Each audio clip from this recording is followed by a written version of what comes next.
Je suis Jocelyne Forget, native de l'Estrie. Donc, aujourd'hui, on fait du tapis tressé, qui est une technique où on travaille avec 3 bandes de tissu qui peuvent être de la même couleur ou de couleurs différentes.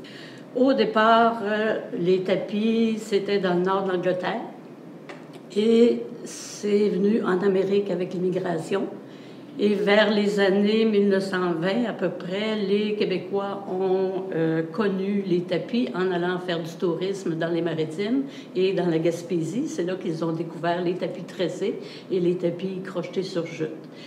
Les tapis tressés, au départ, étaient faits avec des vêtements usagés, avec une texture assez épaisse, qui permet d'avoir un tapis qui a une tenue assez lourde. Donc, on peut les utiliser dans le cas du tapis que vous voyez ici, à l'entrée de la maison. C'est un tapis qui est solide, qui ne bouge pas. Donc, normalement, avec un fil de la même couleur, on plie vers l'intérieur. C'est naturellement une couture genre faux fil, à peu près 1/4 de pouce. Ça nous permet à ce moment-là d'avoir des tresses qui sont plus nettes, uniformes, égales. À un moment donné, la tresse va être terminée, je n'ai plus de tissu. Je dois allonger la bande. Et pour allonger, je n'allonge pas en faisant une ligne droite parce que ça va me donner trop d'épaisseur. Donc, je taille les 2 bandes dans le même sens, à 45 degrés. J'enlève les petites pointes et on va rassembler 1/4 de pouce ou à peu près un demi-centimètre à point arrière. Quand on a terminé au complet, je ne le terminerai pas, on ouvre le travail,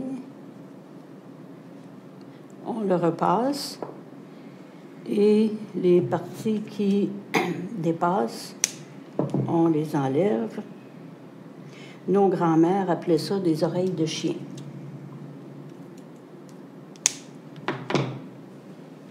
Donc, vous voyez ici l'étape suivante où j'ai rassemblé les tissus.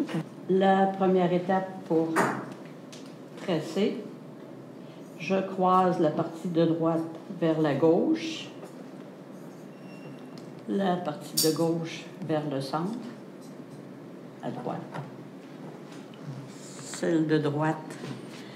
Ici, je suis sur une base solide, mais je pourrais travailler en ayant la tension ici, en tenant la tresse avec la main gauche ou la main droite et faire les différentes étapes, toujours en alternant le côté gauche et le côté droit vers le centre. Si par chance j'avais beaucoup de laine, je pourrais teindre les laines pour faire des tapis qui ont des couleurs différentes selon l'évolution. Et ça peut être très, très intéressant. Et les teintures, dans le temps, c'était des teintures naturelles. Il n'y avait pas de teinture chimique, donc c'était fait avec des plantes. La verge d'or, les pelures d'oignon, même pour certaines couleurs jaunes, c'était du pipi d'adolescent. Donc, normalement, le lassage, parce que ce n'est pas cousu, c'est lacé, on passe l'aiguille plate dans la première bande qui est ici à l'intérieur et on saute celle qui est vis-à-vis pour aller dans la bande suivante. Vous voyez ici, je n'ai pas tendu, je vais le resserrer maintenant. En passant, c'est des bas de nylon taillés dans le sens contraire de la jambe et on va aller complètement camoufler. Parce que si on utilise ici le fil de lin tendu pour un tapis comme ça, le fil de lin ciré, pardon, pour un tapis comme ça, c'est pas assez solide. Je vais l'utiliser plutôt pour les pièces qui sont plus délicates. Et quand on a terminé une bande de bas de nylon pour le rallonger, normalement, j'utilise la même couleur. Non, ça va être trop court. On a tout simplement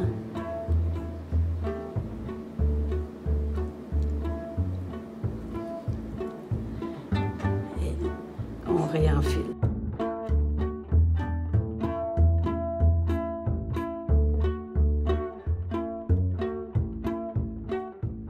Je vérifie si c'est là qui est la fin du rang. À ce moment-là, à 6 pouces à peu près avant la fin, les bandes de tissu vont être amincies et amincies, chacune à une longueur un peu différente, pour à la fin être rentrée à l'intérieur. Par exemple, si j'en ai une qui rentrerait ici, elle s'en irait peut-être sur 3 bandes de tressage, mais on ne les voit pas sur l'autre côté parce qu'elles passent entre les deux. Pour l'entretien des tapis, normalement, les gens le lavaient au printemps parce que c'était plus facile, soit dans le bain, ou encore quand ils avaient une grande cuve, avant les machines à laver automatiques, on pouvait les mettre dans la grande cuve, on les laisse tremper. Au pire, si c'est sale, on peut brosser dans l'eau savonneuse et on va aller les faire sécher dehors. Les femmes dans les régions rurales faisaient sécher les tapis sur le bord des galeries et les Américains, quand ils venaient en tourisme au Québec, bien, ils voyaient ça, puis là, voulaient les acheter.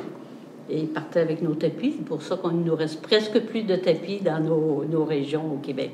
De moins en moins présentement parce qu'on n'est pas capable de ramasser de tissus qui ont toutes la même composition. Quand on a des compositions différentes, c'est difficile de faire quelque chose qui est très joli.